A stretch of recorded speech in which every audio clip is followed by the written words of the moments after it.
Welcome back aboard the Strange Express. My name is Dr. Scherzo Stantio.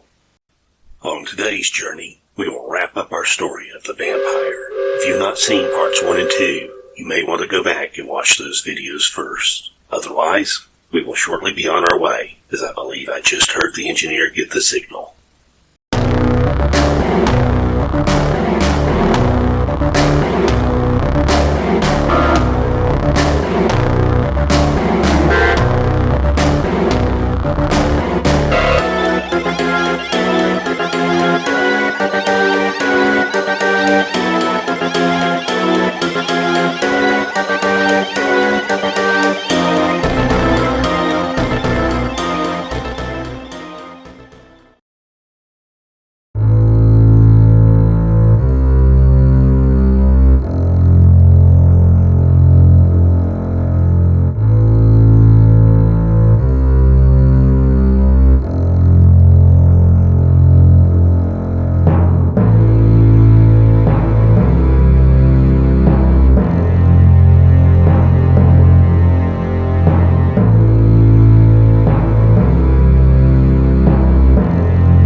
Before they left for Georgia the next day, Norris said to Nathan, "One more thing. When we get to the cemetery, we cannot discuss our plans. Valacari likely has enhanced hearing, so anything you may say, he may hear it. So try to avoid saying anything that may give us away. Also, when you're with Valacari in the front half of the tent, I will have in my possession a .357 revolver. It will be loaded with hollow point bullets made with silver. If anything should go wrong, I will try to use it. The silver bullet should slow it down, and hopefully give you a chance to get away." Nathan asked, "What about you? How will you get away?" Norris looked directly at Nathan. "I've reconciled myself to that possible fate years ago." They left for Georgia around 11 o'clock that evening. They took Norris's van, which turned out to be a camper van, equipped with many of the comforts of home. They drove for about 10 hours, and when they got to the city, they located the cemetery and set up the tent and made preparations for the confrontation. The cemetery was an old cemetery with many of the graves dating back to the 1800s. The hedges showed that it was cared for, but not too often. The grass was tall, but it was summertime, and the growth could have occurred within a week. Nathan set up the tent near a circle of trees that were near the northwest edge of the cemetery that included 2 magnolias, and since it was summer, the magnolias were in bloom, and Nathan found the fragrance had a calming effect. Once the camp was set up, Nathan returned to the van. Nathan and Norris agreed that they should get some rest and wait until about an hour before sundown before they went into the tent. Norris told Nathan that he could rest in the cot in the back of the van. He would just recline in the front seat. Nathan lay in the cot. It was much more comfortable than he had expected, but he could not rest as his mind was racing with the thoughts of what the night might bring. After 2 hours of tossing and turning, he told Norris that he was going to take a walk. Nathan walked around the cemetery reading the headstones and figuring out the ages that the people died and wondering to himself if he would live to be that age. Then there were the child graves. Some only lived a day or 2. Most of these graves were adorned with lambs, but others had cherubs or doves. He thought of Isaiah. He had blamed himself for Isaiah's death. If only he had done this or that, the outcome could have been different. In his heart, Nathan knew that there was nothing that he could have done to stop Isaiah. That's just the way Isaiah was. His stubbornness was often the reason that he is in hot water. But then Isaiah was not at fault either. Nathan returned to the van and was able to get a few hours sleep before it was time to get into the tent. Nathan was awakened by Norris gently tapping his shoulder. Norris said, "It's time. Sunset will be in about an hour, so let's get over to the tent." Nathan was surprised that the sun was still far above the horizon as it was. He found it difficult to believe it would be setting in just an hour. They made their way wordlessly to the powder blue canvas tent. The tent was divided into 2 sections. Apparently the back portion of the tent was designed to give privacy to the occupants if needed, and it suited Nathan's and Norris's purposes well, obscuring Norris's presence from view. They both had flashlights, but they had agreed that they would not use them unless absolutely necessary. It was still hot in the tent, and there was very little breeze to give relief from the heat. Nathan was sure that it must be stifling for Norris in the back section, as all its vents were closed. Time seemed to creep by very slowly, and eventually Nathan looked at his watch, and the faintly luminescent hand showed that it was only about 8:40. From time to time they heard some sound from outside, and the tension became almost unbearable. But nothing else happened. Nathan's clothes became soaked with sweat from the hot air in the tent. He wanted to ask Norris if he was doing okay, but he remembered their agreement not to talk unless it was an absolute emergency. He could hear him move from time to time, so he hoped that he was doing all right. As they took a drink from his canteen, Nathan hoped they had brought enough water. The night wore on. At around 3:20 a.m., an owl apparently landed on one of the nearby trees and started to hoot. Nathan would jump each time the owl hooted. After about 20 minutes of hooting, Nathan yearned to go outside and throw a rock at the annoying owl, but he knew he could not do it. Then, as though the creature had read his mind, there was silence again, except for the crickets chirping. Suddenly, the chirping stopped also. For the briefest moment, Nathan saw the red glowing eyes at the door of the tent, but then they were gone. Nathan said nothing but waited. After a moment, Nathan heard a voice. "Why are you here?" Nathan called out. "Who are you?" The voice answered from the darkness. "Who do you think I am?" This unnerved Nathan a bit, but he answered. "You didn't answer my question." "You didn't answer mine," came the response. "Are you Raul Valacari?" Nathan asked. "Ah, you know my name. What is your name?" "I want to become like you," Nathan answered. Suddenly, Valacari appeared at the door again and spoke slowly and deliberately. "What is your name, boy?" "I'm called Nathan," Nathan answered. Valacari glared at Nathan and said, "I remember you now. You are the companion of the other boy, the boy with the gun. Open this door and let me in." "Will you promise to help me to become like you?" Nathan asked. Valacari answered, "You do not know what you are asking for. Let me in and we can discuss it." "I will not let you in until you promise that you'll help me become a vampire." "Very well," Valacari replied. "I will help you become a vampire, but I cannot help you from out here. So let me in." Nathan bent down and unzipped the flaps of the tent. When he had the tent open, Valacari hunched down and stepped inside the tent. Hunched over, Valacari turned to Nathan and said, "You are a fool, boy." Nathan looked away and said pleadingly to Valacari, "You made a promise." The big vampire laughed. I promised. Of course you can always trust someone who clearly has such high moral standards," Nathan answered. "Did you know the reason that Isaiah and I were there that night was to try to become vampires? If that is so, Valacari answered. Then why did he try to shoot me with that toy gun? Isaiah only tried to shoot you after you attacked him. He's trying to defend himself. Now consider this. I've come to you at night with no weapon. I know who you are, and I know what you are. I could have came here after the sun had risen and searched every mausoleum until I found your coffin, and I could have brought a wooden stake and opened up your coffin and drove a stake right through your heart. But I didn't. That wasn't what I came for. You would have been an utter fool to try it, Valacari growled, and you would have been dead before you struck a blow. I came here and I waited for you, Nathan continued, hoping you would help me to become a vampire. As a child, I pretended to be a vampire. Isaiah and I stalked the woods behind my house, pretending to be vampires on the hunt. Suddenly, Valacari turned and looked at the back of the tent where Norris was hiding. Is there someone else here with you? Valacari asked. No, I'm by myself, Nathan answered. I sense the presence of another, Valacari mumbled.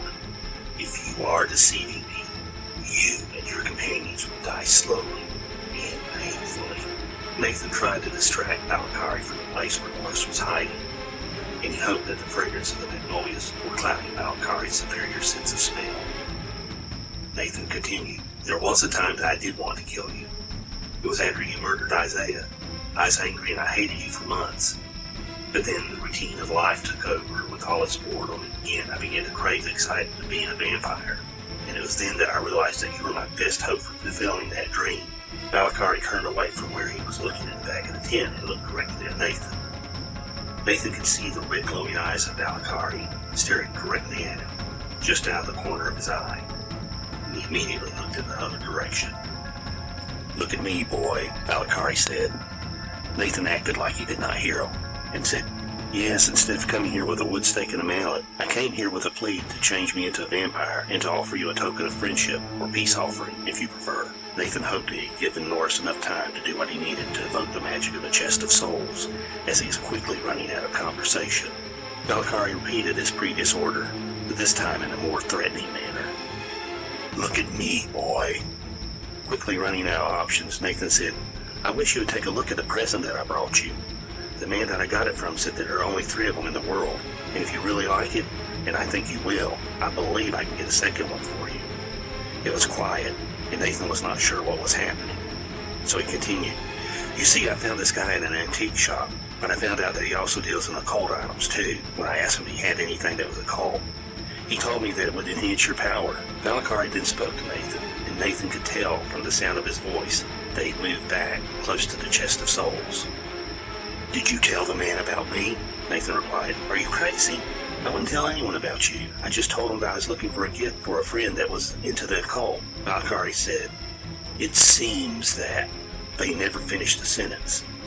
At that moment, there was an extremely loud pop sound. For a split second, everything was illuminated in a bright blue-white flash that was so bright that in the brief moment that it lit everything up, all color was washed out. The flash was followed by a blast, a concussion that hurled Nathan out of the front flaps of the tent, and he very nearly struck one of the trees that were near the tent. As he sat up, he made an assessment of the conditions.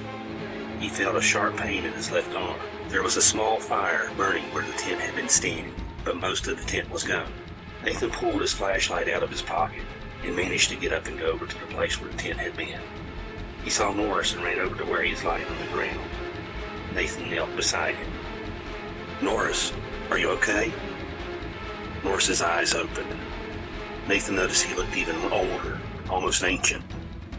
Norris pointed in the direction of where the chest of souls had been and said to Nathan, The chest, get it, and bring it over here.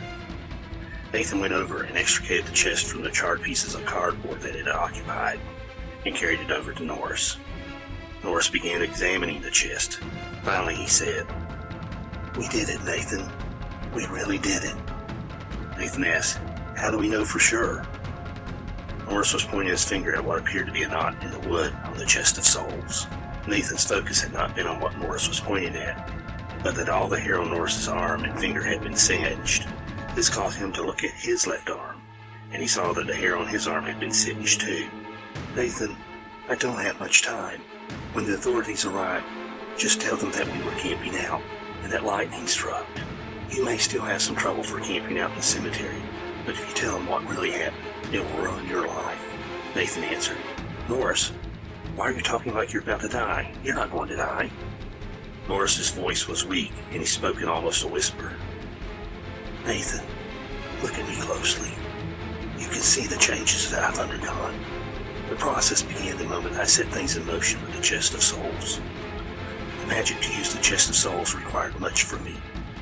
That's the real reason I look so much older than I really am. Remember I told you about the rules of magic, and that involved grave personal risk? This is what I was referring to. I can tell I'm growing very weak. I'm prepared for this, though. Reach out to Ella. She has my directions and she will know what to do.